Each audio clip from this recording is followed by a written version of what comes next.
This episode is brought to you by Absolute Landscapes. Absolute Landscapes is a landscape maintenance company that focuses heavily on commercial property maintenance. Call today for information about the services we provide and how we can best help you. 803-427-5944. Mindset is one of the things I like talking about the most. It's something that I talk about a lot. And I feel like you have a pretty good system set up. And I can't wait to hear what you're getting into. So if you want to introduce yourself and just kind of preface the conversation and say who you are, and we can go from there. Awesome. Yes. Thank you so much. So I'm Mindi Huebner. I'm an intuitive mindset mastery coach. I use subconscious reprogramming to help high achieving women in business stop overthinking, overworking, and falling into that sneaky cycle of self-sabotage so that they can grow and scale their business without constantly feeling like they have to do the hustle and grind. And I am obsessed with helping people rewire their brains. Well, I imagine that's a job, man, because especially with the self-sabotage thing, when we talked last time, that thing, it just comes from everywhere. I feel like, I just feel like every angle, it's possible to sabotage. And even, I feel like a lot of times we're not even conscious of that. Like if we do sabotage ourselves, we're just trying to be, rational or realistic is a good label. I think a lot of us keep ourselves safe, quote unquote, safe. That's also why self-sabotage will pop in. And you hit the nail on the head. It is about my clients, when they work with me, it is about a elevated level of awareness, like a hyper awareness of who am I being? And it's not that you're like constantly checking in 24/7. However, you are checking in and saying to yourself, like, oh, what am I doing? Who am I being right now? Is this action, thought, circumstance taking me, leading me in the direction of who I'm evolving into, the things that I want to achieve or not?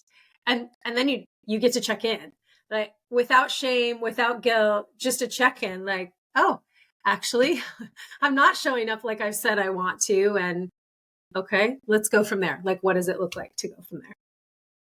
So with that being said, it sounds like a lot of people that you work with, they're, I don't want to say battle, but for lack of a better word, the battle comes from internally. Is that because I've spoken a lot on here about like keeping commitments to yourself and, keeping promises to yourself, and just with what you just said, it kind of makes me think of that.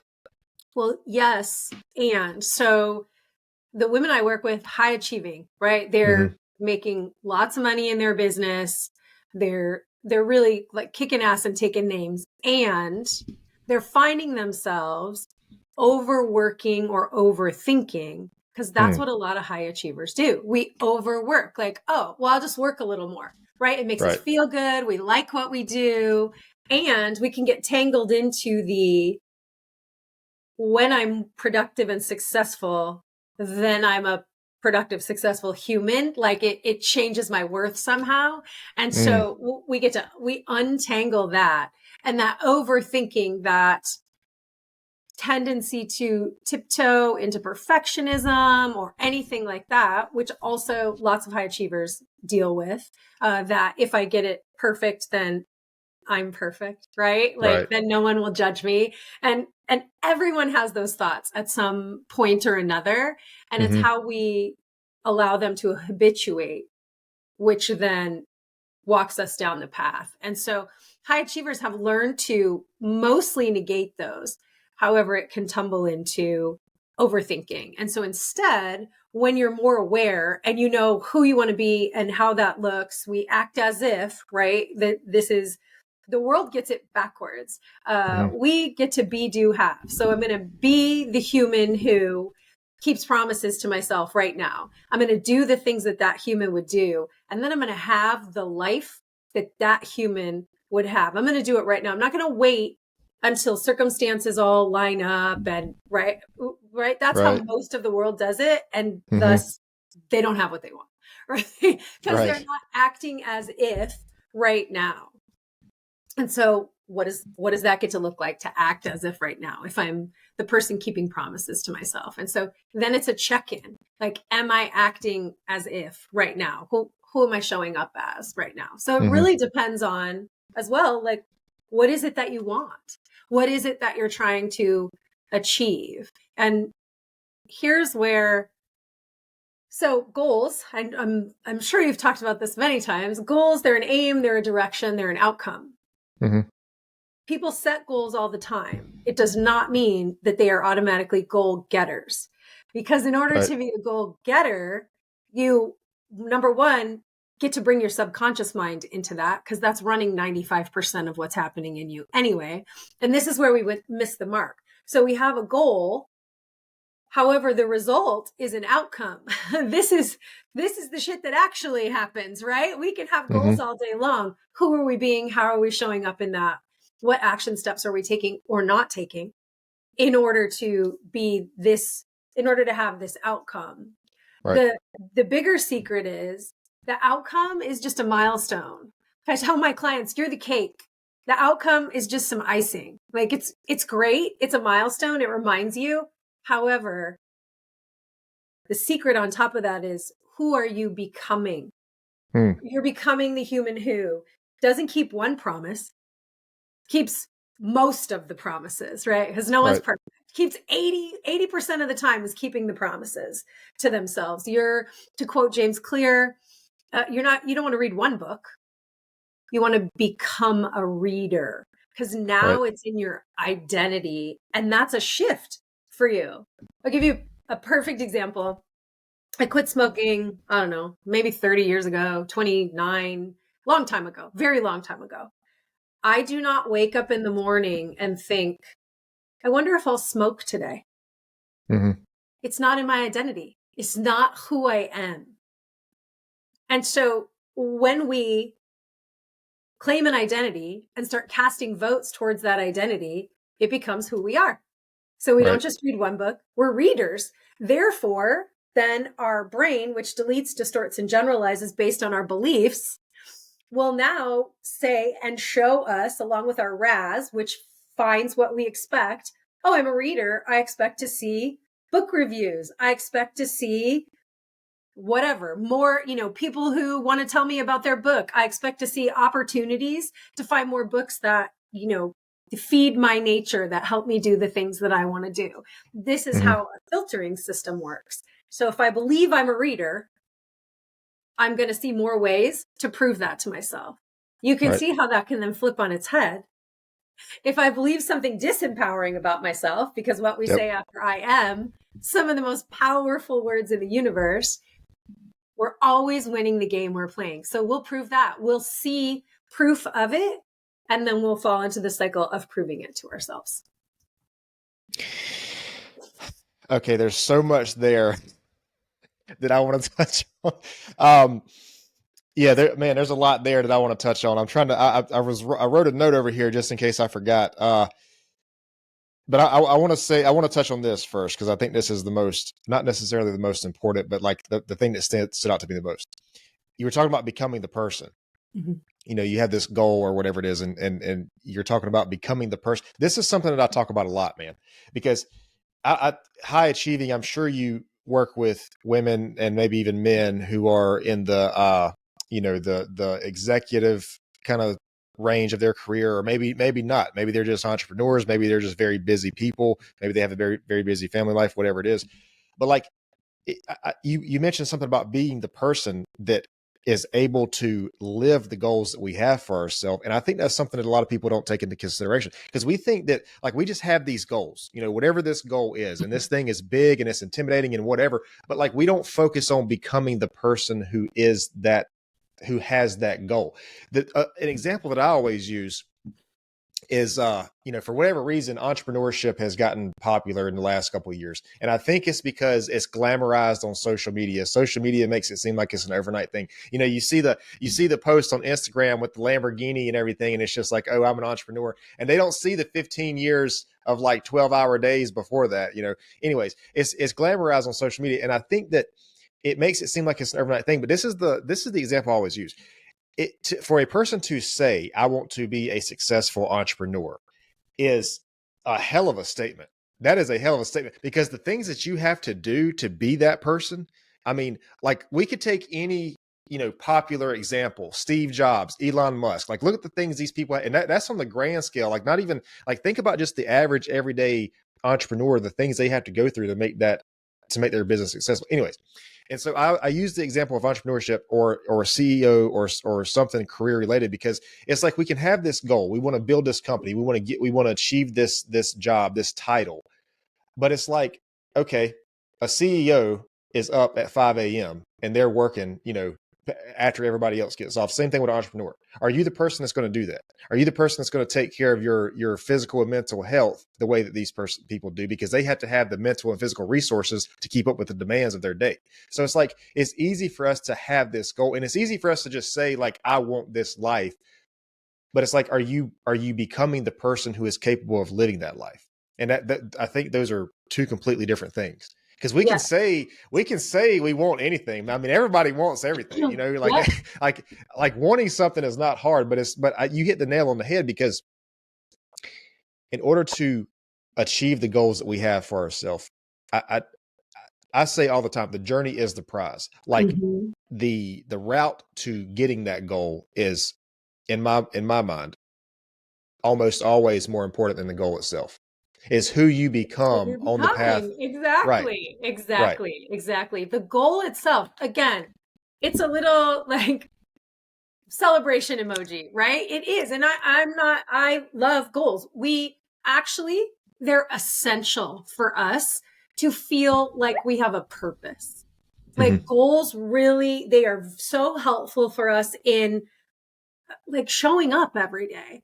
And whatever the goal is, it gives us something to look forward to. It gives us action to take. My husband ran a marathon, I don't even know how many years ago now. And he loved the training. I only run half marathons. He loved the training way more than the race. Yep. So much more than the race. And that was the part that he got to the race and it felt like a letdown even. Yep. And so it was who he was becoming, right? The milestone of being able to say, I ran the race, I hit $1 million, whatever that milestone is for you, right? It's everything that happens along the way. It's the resilience that you build. It's the self-esteem that you build. It's the self-confidence that you build. It's the clarity that you build along the way. So one of the things that you said was, do people know, like, do they actually have what it takes to become successful? So here's some of the work that I do is I help you redefine what success actually means to you. Because I am not getting up at 5 a.m. and I am a successful entrepreneur. Right. If I'm up at 5 a.m., my body woke me up. I did not purposefully choose. Now, I don't sleep till 10 or anything like that. I am a 6 o'clock sort of person typically. However, my success, I have redefined what my container of success gets to look like. And I am so tied to that definition of it. And I use the 7 keys, and we'll talk about it, that it is so compelling to me that nothing is going to stop me from showing up and casting votes and being that human most of the time. Because no one's perfect, right? I'm not going to hit it 100% of the time. I am going to hit it most of the time because it's that compelling to me. And this is also where we fall down, where we don't realize that we say we want a goal. We don't go deep enough into the why that we want a goal. And this is probably the only time I super encourage you to ask yourself why.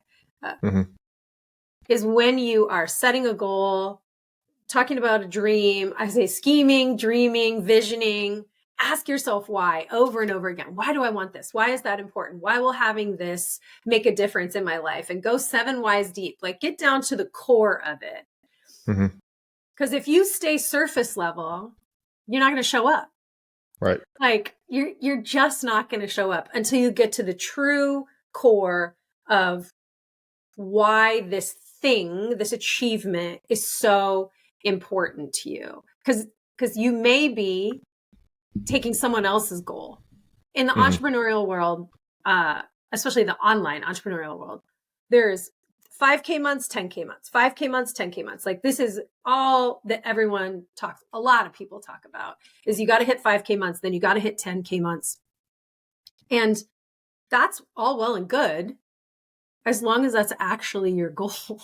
Because Right. again, you got to have what it takes. And when I say gotta, like you get to desire, you get to be the human who has what it takes to hit this goal.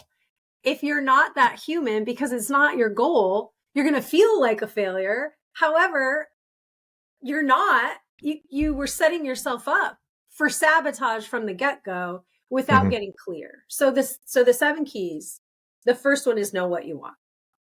And so clearly that you can dive into a swimming pool of it. I call this the immersion method. So would you be willing to share a goal that you have set for yourself? I don't know, ever recently? Yeah. So recently, so I lay out goals for myself usually in different ways, annually and then quarterly in different areas of my life. Okay, so I own a landscaping company, and one of the goals that I have for the company for the first quarter is to pick up a specific number of new clients. Beautiful. Perfect. I love it. So know what you want, not what you don't want. Right. Right? Because lots of us know what we don't want. And it's not bad. You just get to flip that on its head. Okay, if I don't want to feel this way, if I don't want to look this way, if I don't want to act this way, if I don't want to be in this type of relationship, what do I want? So what I want is a specific number of clients. I love that you have a specific number too. So while SMART goals can be helpful, they are missing an essential ingredient. And it's why a lot of people that use SMART goals feel unfulfilled from them. Measurable is amazing for us, right? So we know how to show up in that. So knowing what you want. So the specific number of clients. I'm going to ask you to see yourself being the guy who is attracting, generating, whatever the words are that you use, right? Like going out and getting these clients and what that looks like, what it feels like, what it tastes like, what it smells like, because this is how we're linking our conscious and subconscious. Your subconscious mind does 95% of what happens, and it thinks in pictures and sounds and feelings. And so if you're going to set a goal on paper, have X number of clients by X date, how does that feel internally and externally? Like, what are you doing? What are you saying? How are you spending your time? What are your employees doing? If you've got other people who also are out there getting business, what's your social media person doing? Like, how do you feel when you look at it? Is essential to truly tying that together. Because when you dive into a swimming pool of it and feel it, it's so compelling that you're going to continue to show up in it when you see it so clearly, when you cast that vision so clearly. So I use a framework called 24 karat outcomes with my clients, and this 7 key, know what you want. I have them script out. It is now Q2, this date, and we have acquired X number of clients. And I am, and then you say, like, who are you?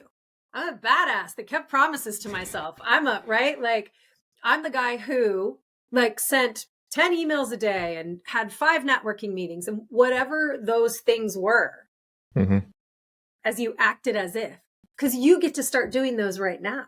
When you know what you want so clearly that you can see it playing out and you can hear it and you can taste it, you can smell it, right? You can smell, you said you do landscaping. So you can smell the rocks, you can smell the plants, you can, right? You can feel that in your hand as you're talking to a new client and showing them the options, like however that looks. I'm making that up. Right? Yeah, no, I got you.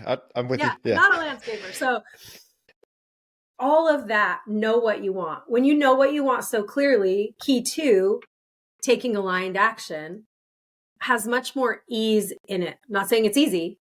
Just saying there's much more ease in it when you've got this very well-formed outcome that you are casting votes towards.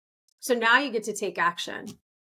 So in order to reach this goal that you've set, have you mapped out 1 or 2 action steps that you'll take in order to do that? Yeah. So one of the action steps I take is when I talk about these things, and I don't share these things usually with people who are not relevant to the actual acquiring of these clients. But I don't say, if we get this client, I say when we get this client. Bravo. So that's one of the action steps I take. The other action step that I take is, I could give such a long-winded answer on this, but I'm just going to keep it really simple. Okay, keep it short. Yeah, as short as possible. So I have a process that I do as far as like marketing to these people, and because we have a certain niche that we focus on, and so this isn't the type of thing where the marketing has to be very specific. So I have a plan for that, and the biggest part of the plan is not taking rejection personally, because with the niche that we're focusing on, the rejection comes in quite often, and it's usually very competitive, and there's a lot of people trying to get to these specific places. So it's not taking, I think the biggest thing I can do in that process is not taking the rejection personally and learning from it and applying it. You're jumping ahead. Sorry. I was trying to be as quick as possible, but like that's the first thing that came to my mind when you asked me about the process, because I was trying to like just kind of skim off the top. Yes. So action. So you have some set action steps that you will take. There's some very specific niched marketing that you're going to do. And you're very clear on those action steps, because this is vital as well, right? How, because we know the why, and like we tie to it, and we want the how, and we create a system to support the how. So you know the how, taking action, taking aligned action. Like this is vital to achieving what we want. So we know what we want, we take action. The third thing we do is check the data. So when the data is a rejection, right? Number one, data is not personal. Data is data. It's a metric. And here is where, just like you said, we tend to spiral because we call it failure. We make the data mean something about us as a human with value and worth. And it doesn't. It doesn't, right? Right. If you're doing health, if you're on a health journey and you're looking at the scale, that data can really rock you if you make it mean something about you. If you make if you make the number on the scale equal your worth and value, right? Like that's it. That pulls you out of the game. So the data is not personal. The data is data. The data will tell us three things. You know what you want, you take action, you're checking the data, and the data is saying yes. You're signing clients or you're getting those meetings, right? Like you're getting engagement. It's working. It's working. You're seeing that it's working. The data will say not working. So what does that mean? If there's rejection, like you said, in your very specific niche, okay, more. Like I need to find more people to lower that rejection, right? Because the more people I talk to, right, the higher chance of getting those people in, or whatever the tweaking gets to be. And then the third thing that the data shows us is this part's working, this part isn't. This part can be improved. Let's improve it. Know what you want, take action, check the data. The fourth step, be willing to change. Be willing to change your relationship with possibly another human, although your relationship with time, your relationship with money, your relationship with rejection, your relationship with a circumstance, your relationship with an environment, more often than not, your relationship with a belief. Like, what are you believing about XYZ, about the action that you can or can't take, about the results that you are or aren't getting? Because if you're willing to change your belief, then you can go back to taking action and checking the data, and taking action and checking the data. And like keep showing up like a fine oiled machine, right? You're knowing what you want, you're taking action, you're checking the data, you're willing to change.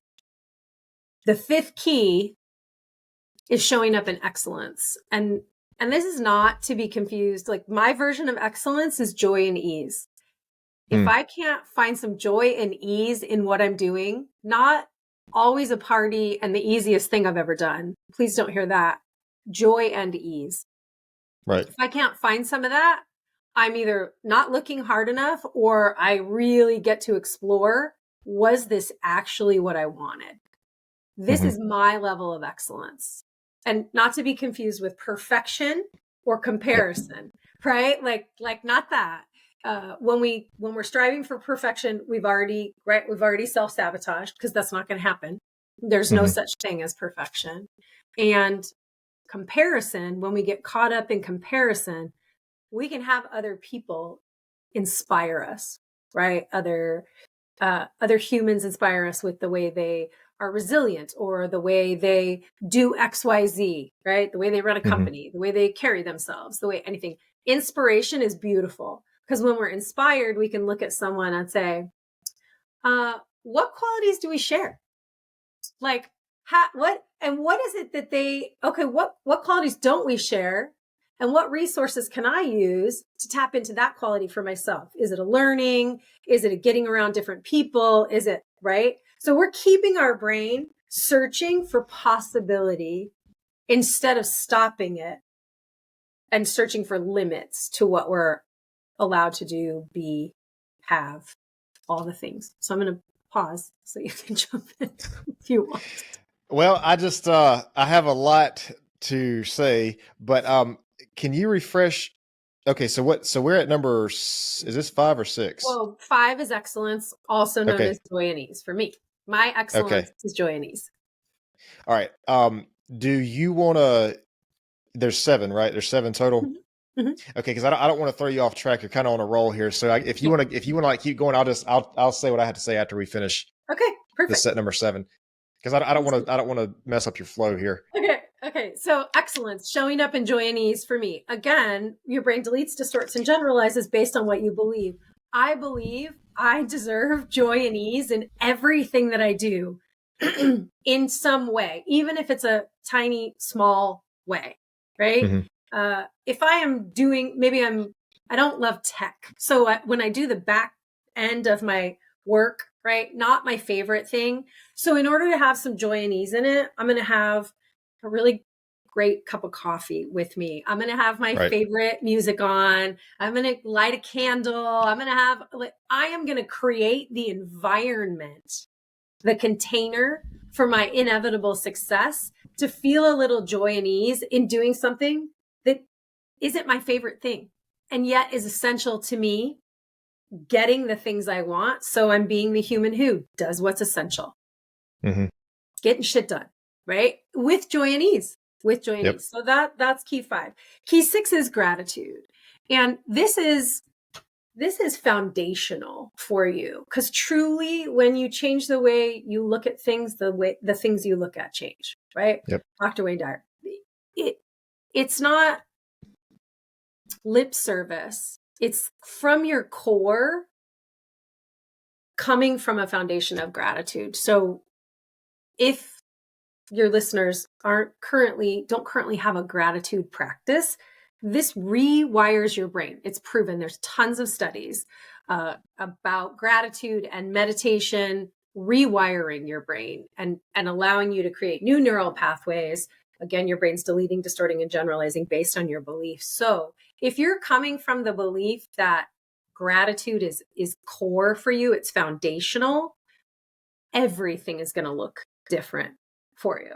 So that could look like my gratitude practice. It varies. However, it is never not opening my eyes and like saying a little mantra about being grateful for the day, like reminding myself the moment I open my eyes, like today's going to be a great day, whatever it is that you want to say. Like I say, my guides are protecting me. Like, I have my own little mantra that I say, and it goes farther than that because I have a foundation of gratitude. However, that's a perfect way to start. Maybe at the very end of the day, you're saying one thing that you're grateful for. And that reframe could be one thing that went well, one way you kept a promise to yourself. And then you get to like pour gratitude on that, right? You get to come from gratitude as you do this. So just starting a practice like that is going to shift things for you because it's going to shift your filter. Because remember your RAS, your reticular activating system,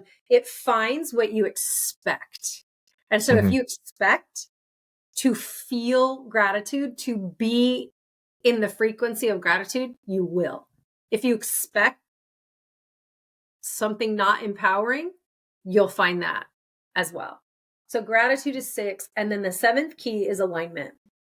And when you have a goal, an outcome that you want, you're going to be bumping all these things up against it all the time. You're rarely going to go straight all the way down. Although when you first write it out, you can go all the way down and look at it. And you will use these so much because they will create a container for your success that you won't even have to think about it. You'll just be bouncing around in it, checking it like, oh, yeah, I found some ease in this. Or, oh, I'm checking the data. Yeah, like I get to rethink that because that didn't turn out the way I want it to. So this last key, alignment, we as humans, creatures of habit, we really like to be uncomfortably comfortable in our known zone. Like we will stay in the known zone forever, even if it's uncomfortable, because we know how to show up there. This is when self-sabotage comes in, right? I know how to be the person who doesn't take the action steps. I already know how to be that person. And guess what? It's on automation even.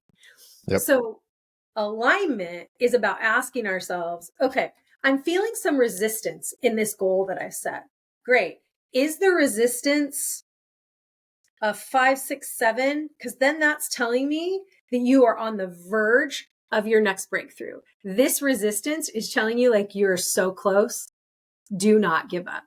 Keep showing up for yourself. Keep those promises. What you're doing is stretching your known zone, and it feels a little uncomfortable. You're feeling some resistance in it, right? Because you're pressing up against it and you're stretching it out.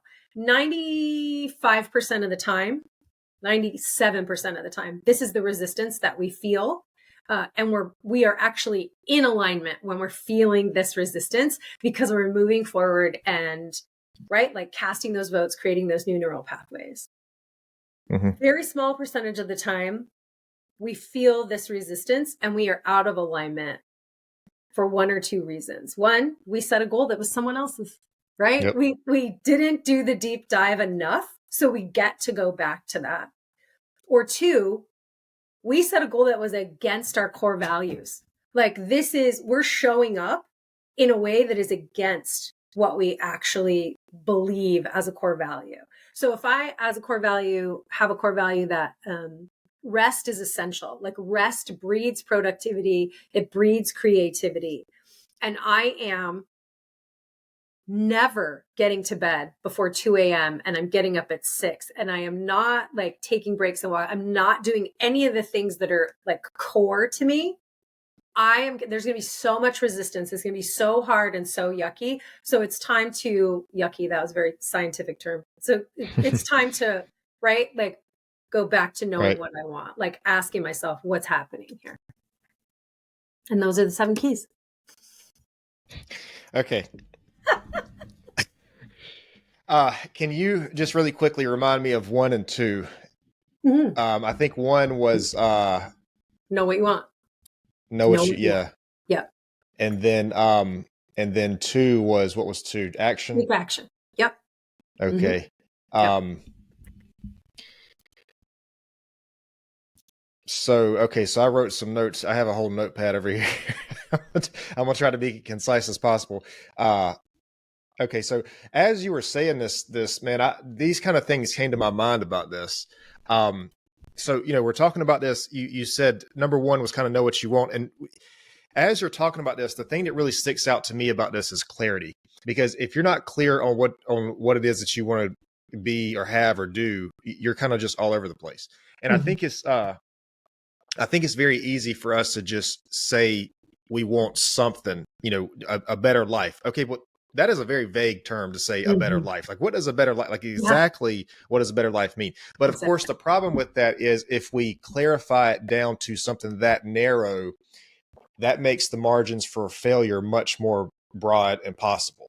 So I think, I don't know if it's a defense. I wouldn't say defense mechanism is not the right word. I don't know if it's a way to ease our anxiety about the possibility of failure, because you can't really fail at something that you don't even know what you're trying to achieve to begin with. So I'm trying to figure out a way to, from the outside looking in on this thing, a way to get over that. But I think clarity, number 1 is clarity is what's really stood out to me about that, because you had to be clear on what it is that you want. Yes. Okay. The second one, you were talking about action, and I don't know how else to say this other than to develop a to develop a process that you can follow. Because we were talking earlier, you were talking about, the running thing. I think you said your husband runs. Is that right? He ran a marathon a couple years Okay. ago. Yes. And Yes. then you also mentioned something too about weight loss. And if we every people like athletes and fighters and stuff say this all the time, it's not the field where the champion is made, it's in the training that happens before that. Because Exactly. if you can't allow the process to exist and take the process on, that's where all the magic happens. Because when it becomes game day, like that, essentially, that physically with your body or mentally, if it's a mental thing that you're doing, if it's chess or something like that, you're just doing what you've already done up to that point. So it's Yeah. like all the training that happens before that. It's the process that leads up to that determines whether or not you're the person that can handle, this game or whatever it is. So when I hear number two, that's what I hear is to develop sort of a course of, not a course of action, but a process that's going to lead you to wherever you're trying to go. What was the word for number three? Three is checking the data. Like what Okay. you know what you want, you're taking action. What's the result so far? What's the data telling you? Yeah. And so what I hear when I hear that is I hear awareness, because something I say all the time is that self-awareness can eliminate, or at the very least improve, a lot of problems that we have. If you and if it, like with this thing again, going like with the clarity thing, if you're not aware of what you want, if you're not aware of whatever it is that you're doing towards what you want, if you're not aware of this, if it's helping you or hurting you, then you're not, I imagine it's going to be hard for you to move, from that Yes. place. Number four was, what was the word for four? Be willing to change. Okay. And so what I heard when I heard that was humility. Like if you don't have the humility to know where you need to change, where the faults are at, where the improvement needs to be made. I think there's a reason that, what is it? What's it called? The 7 deadly sins or something like that. Pride is one of the, is that what it's called? There's a reason that Yeah. humility is so, there's 1,000 reasons that humility is so important. But I think that's in this situation, that's one reason that humility is so important. Five. So five was, I liked five. You were talking about, how did you say it? Joy and peace? Yeah, joy and ease for me. Like this Joy is and ease. Joy and excellence. This ease. is my personal best. 5 is about showing up at your personal best. So what is that? You get to define that first, right? And for Yeah. me, it's joy and ease. I am showing up at the top of my game if there is joy and ease in the process, in the system, in the action, in who I'm being, somewhere in there. That has got to be part of the recipe for me. Yeah. So what I was hearing when you were saying that was, it was about like whatever you're doing it in a way that you can maintain consistency, like whatever that means for you. Because you were talking earlier about, waking up at 5 a.m. You might not be the person for that. Like that might not work for you. Like some people might be okay getting up at 4 or 5 a.m. You might not be, and you have to do whatever is going to be consistent for you to do. Because we can talk about motivation, we can talk about discipline, we can talk about a process, but if you're not consistent, man, it's not gonna, like, you're not gonna get anywhere if you can't be consistent with the thing that you're doing. Exactly. And here's where a lot of people like misunderstand this as well. You are already consistent. You do things consistently all the time. The question is, are they empowering or disempowering? Where is your consistency showing up? Because you get to take that consistency. You know what it feels like to consistently XYZ. And in this day and age, a lot of people know what it feels like to doom scroll on, and you consistently do it from like 8:30 to 10 or whatever that is. We are super consistent, all of us. It's how is the consistency showing up? And do I want to take what I know consistency gets to feel like, doing this pattern, like taking this action, setting this time aside? Do I want to copy and paste that onto something that's going to move me towards what I want? So when people say like, oh, I don't know how to be consistent, I call BS. You absolutely know how to be consistent. Is it serving you? This is the self-awareness that you were talking about, right? Like, Right. Being self-aware. Where am I already consistent? And what's good about that? Like, what's good about where I'm already consistent, and how can I then take what's good, copy and paste it onto this new way that I want to show up for something and move forward? Yeah, I like that. Okay, just real quick. Number 6 was Gratitude. Gratitude. Okay. Yeah. You said gratitude. And what I hear when I hear that is kind of being thankful and proud of the success that you've had up to the point that you're at. Cause I think that's kind of a motivating factor that we don't really take into consideration sometimes, man. I think it's hard for us to look back and say, I was the person that did this thing. Like I've been in a similar situation to this before, and I've made these things work. And this is how I did that in the past. This is how I overcome these things in the past. And I guess maybe that's kind of a way to be grateful, but it's almost like, to me, the way what I think of when I hear that is like looking back on your past successes to use that as a reference point of how you can handle where you're at now or where you want to be, in the near future. You absolutely could. It's even deeper than that. It's like as simple as like I woke up this morning, right? And I can enjoy a cup of coffee, or I can go out in nature, or it is gratitude at its most basic level, to then be able to be thankful for what was, thankful for what is, thankful for what's to come. Because there's going to be things in your past, right? You're not thankful for the crappy circumstance. I'm not thankful for a crappy circumstance. What I'm grateful for or thankful for is that, number one, I made it through, or I was able to learn something, which we can't always see.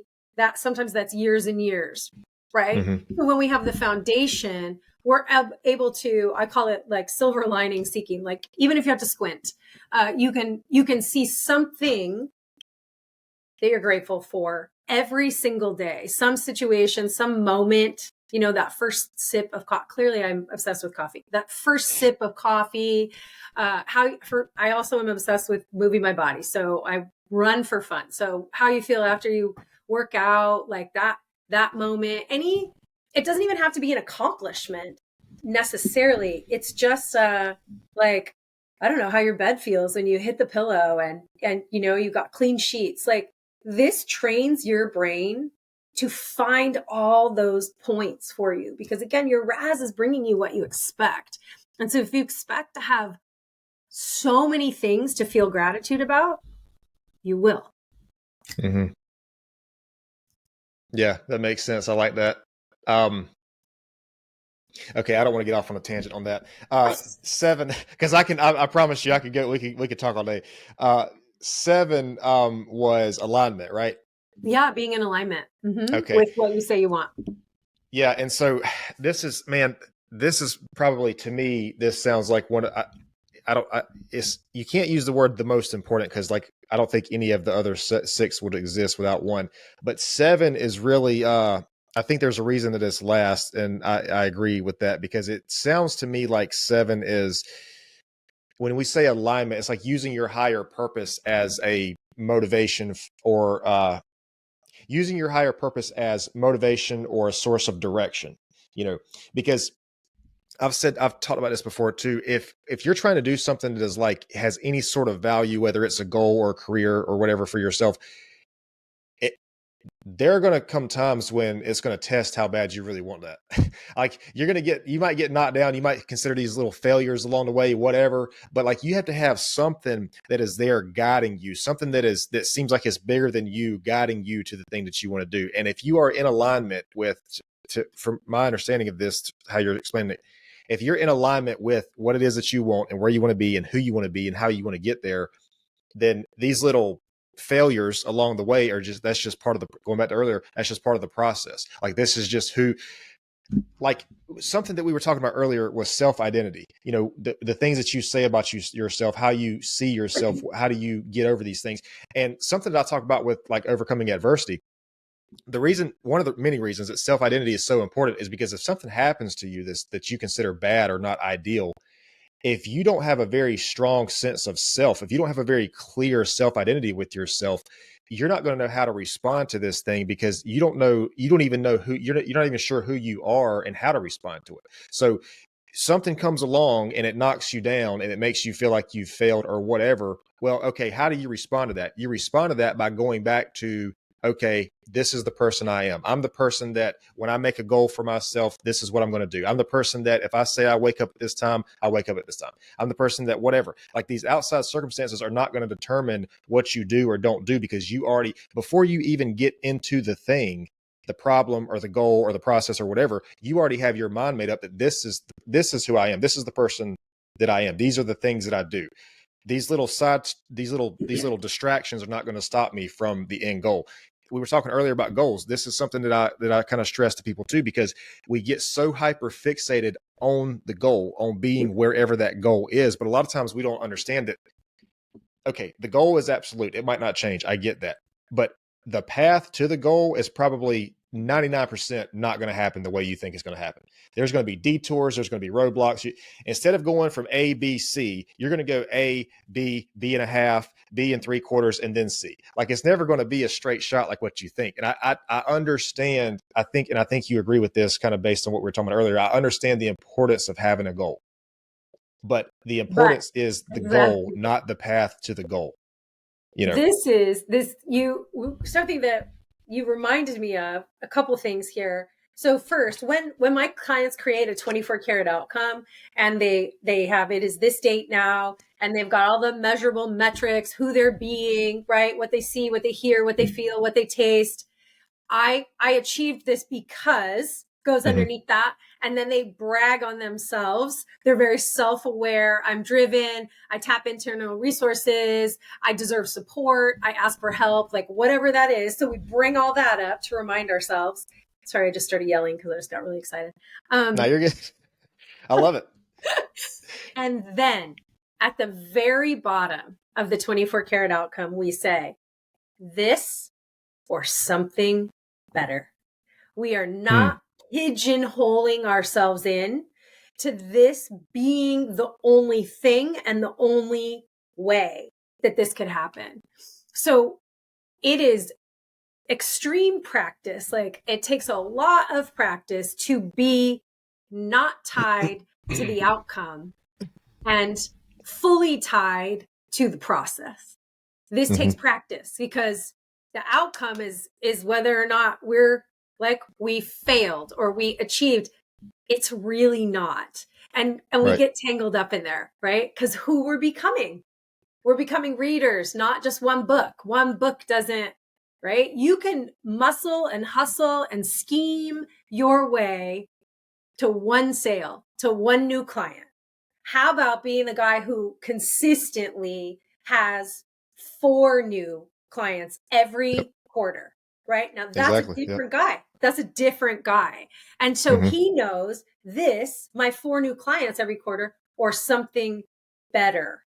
Because when we do that, this is telling our RAS, I'm expecting this or something better. So now I'm open to way more possibilities coming in that I would not have seen, more solutions, more avenues to either creating the client or doubling what one client is, the revenue from one client, like whatever. I'm opening up the possibilities because my brain's deleting, distorting, and generalizing based on what I believe.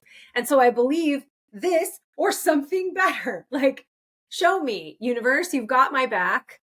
Let's see it. And when we dwell in possibility and we expect and anticipate in the direction of becoming the people who, you're unstoppable. Yeah, no, I agree 100%. I think a lot of people think that whenever they get whatever the goal or achievement is, then they will become the person who is capable of living this thing. To be, right? That's the backwards. Yeah. But it's like, and it sounds so, it's almost cringy when people say that you have to become the whatever you like, in the dating world, you have to be the person you want to attract. But this is true, man, because even if you have like this career is just somehow falls out of the sky into your lap, I mean, are you the person that can handle this thing? Like, just because you get it doesn't mean you can handle it. You have to be the person that is able to handle. And the only way, if there is another way, somebody please tell me, because this is $1 million potion right here. The only way to get that is through the process of the thing. It's just like I was talking to my last guest about this. you hear all the time about people winning the lottery. The very next year, they're broke again. And it's because they are not the person who can handle, tens or hundreds of millions of dollars. I mean, I don't think most people could handle that if they were just given that. Right. They Unless you already have it or manage it. Right. They haven't cast a vision. They haven't thought about what that's going to look like and what's that going to mean and the support that will be necessary to create the container for success. So you said it's almost cringy. Think about athletes. Think about top tier athletes. Like I was thinking about it with just a tennis player in general. In order to become the person who wins Wimbledon, right? Or does a Grand Slam or whatever. I'm not that versed in tennis, but for some reason, a tennis player came to my mind. I'm that human on the court every day. I'm showing up and practicing like the person who wins Wimbledon, period. How are they practicing? Who are they being, right? So it's essential. And I don't know if you noticed, because you talked before about words. You switched a word from if to when. Brilliant, right? This is huge in becoming the humans who as well, because our words have so much power and they either empower or disempower us, or they sit in disbelief or they sit in belief. You can think about them any way there. And so when we think about, I don't know if you noticed this, but through the whole episode, when I have substituted the word essential for you need to do this and you need to do that and you need it. I don't like to be told what to do, first of all. So could you please at least let me think it's my idea, right? Like I don't like to be told what to do. Right. However, if you say to me, these 7 keys are essential to achieving what you want, that is a much more empowering way for me to think about what I need to do. If I'm this human, this is essential. So doing those little word swaps for us as well, huge, because we have so much more energy in that empowered statement, in that empowered word. The word but, I used it strategically here today. But ends something. It absolutely negates what you said beforehand. Yep. Oh, I totally hear what you're saying, Mindi, but okay, well, you don't. You're not hearing what I'm saying. However, I totally hear what you're saying, Cody, and I also thought XYZ. We just opened up the possibility. We just casted votes in the direction of it can all work. Like, where's the solution going to come from? And that's huge for us too. And that's probably the easiest way you can start to rewire your brain to become the human who is start to drop those words that are stealing your power. Literally, words like but, words like if, words like should. So whenever a client gets into a should spiral, oh, I should have done this, I should have done that, I should have done this week, I hit the pause button and say, should is a could with shame smeared on it. Instead, we're going to say from now on in the future. Wait a minute. Time out. Time the hell out for a second. Wait. Let me just back up just for a second. My mind is blown. Hang on a second. Time out. Should is a could with shame smeared on it. Dude, that is genius. I love that. I have never in my life heard that before. That is phenomenal. I love that. Okay, I'm sorry. I don't know where you were at, but that blew my mind right there, man. Should is really like we're shitting on ourselves, right? We're shitting on ourselves. I should have done this. I should have done that. There's no power in that. That is like giving away all our power. And we don't even realize it because it's just rolls out of our mouth all the time. Even worse when someone says, you should have done this. You should have done that. I hate that. Like, no, that's a hard stop for me. So when a client is saying that, we pause and I remind them, we are where we are. Let's drop that should and say from now on, in the future, or next time. So next time I'm gonna have a better plan. Next time I'm going to ask for help. Next time, instead of I should have, right? From now on, I'm going to XYZ, go to bed by 10 o'clock, whatever it is, not I should have went to bed by 10 o'clock. feel the difference in Yep. the power that you have. And so from now on, in the future, I'm going to really check my energy levels or my calendar or my like whatever, right? To see XYZ. What I'm doing is checking the data without even realizing it, right?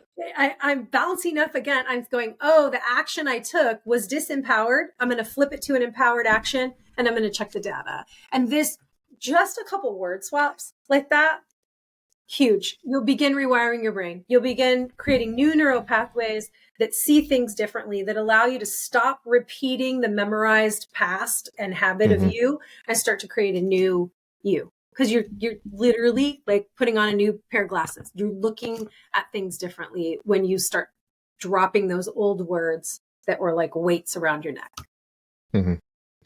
The one that gets me is yet. I can't do this versus I can't do this yet. You know? Yes. Yeah. Yes. Listen, man, this has been a very in-depth conversation in a very short period of time. Very efficient. I know you got to get out of here shortly. Where can people find you at? Where can people contact you, find your company, your website or anything? Yep. You can find me anywhere on social media at Mindi Huebner.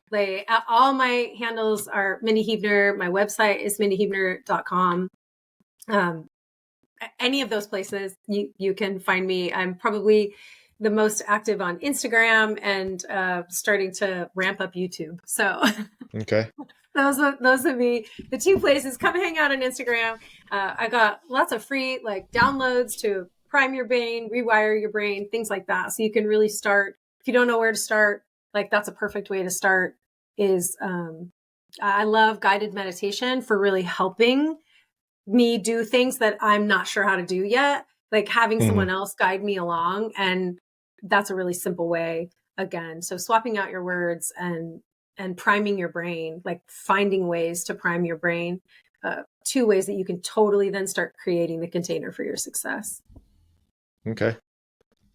So I have one more thing to ask you. One thing I kind of ask everybody before we close, if you had to pinpoint one of the most important lessons you've ever learned in your life, either through your career or if it's your personal life, if it's something you're comfortable sharing. I know it's hard to pinpoint the most, but maybe just one of the most important things you think you've ever learned. If I can not follow the rules, and I have two, like very clearly, and they're simple. So one was, I believed for a really long time that rest was lazy, and that I was super successful, but I was exhausted and totally burnt out. And so the moment I became more self-aware, that I realized that I was sabotaging myself, that changed everything. Like absolute game changer. And it allowed me to then be the woman who helps other women not fall into that trap, right? That helps all humans not believe the limits that they've set on themselves, the disempowering limits, the limiting beliefs that are like, in some cases, killing them, right? So that was one, like such a pivotal point that changed everything. And the other one, I didn't know years and years ago, like didn't realize that I was operating in it, but in the last several years, using my authentic voice, like truly being me, because believe it or not, I am a lot for some people and trigger the shit out of them. And it was essential to get okay with being me so that I could serve at my highest and best. And, I am not everybody's cup of tea, and that's okay. That's perfectly okay. And I think the bad thing about that, using your message or giving your voice to people who do not listen to it, I think it devalues what you have to say. And I think what you have to say is valuable. So, I mean, everybody's not for everybody, and that's okay. I mean, people, to be honest, if people got offended, it was probably because they already knew the things you were trying to say anyways. So if we're just being completely honest here. Well, that's always what a trigger is, right? Or that, like, yeah, I mean, they're having a mirror held up to them, and it's actually not about you more often than not. It's about them and how that success or that attitude or that thought is making them feel about how their view of the world, about how they've been showing up. Yeah, exactly. 100%. Well, listen, this has been a great conversation. I know you got to get out of here. Let me stop the video really quick and I'll explain to you the process. But man, I definitely appreciate your time here today. Yeah, absolutely. Absolutely. Happy to come back if you ever want to jam again. Yeah, for sure. Yeah, for sure, man. Because we got some other stuff to get into here. We covered the 7. I think you call them keys. 7 Yeah, keys. yeah, yeah, Okay, yeah. so yeah, definitely got some other stuff to get into. But let me stop this really quick. I appreciate it Yeah. though. Hey everybody, listen, I really appreciate you guys tuning in today, man. If you like the content, if you found this episode useful, you can visit us on social media. That's YouTube, TikTok, Spotify, Amazon Music, Rumble, Instagram, Facebook, and Google and Apple Podcasts. There you can like our videos, follow, subscribe, and share. And again, we appreciate it. We'll see you next time.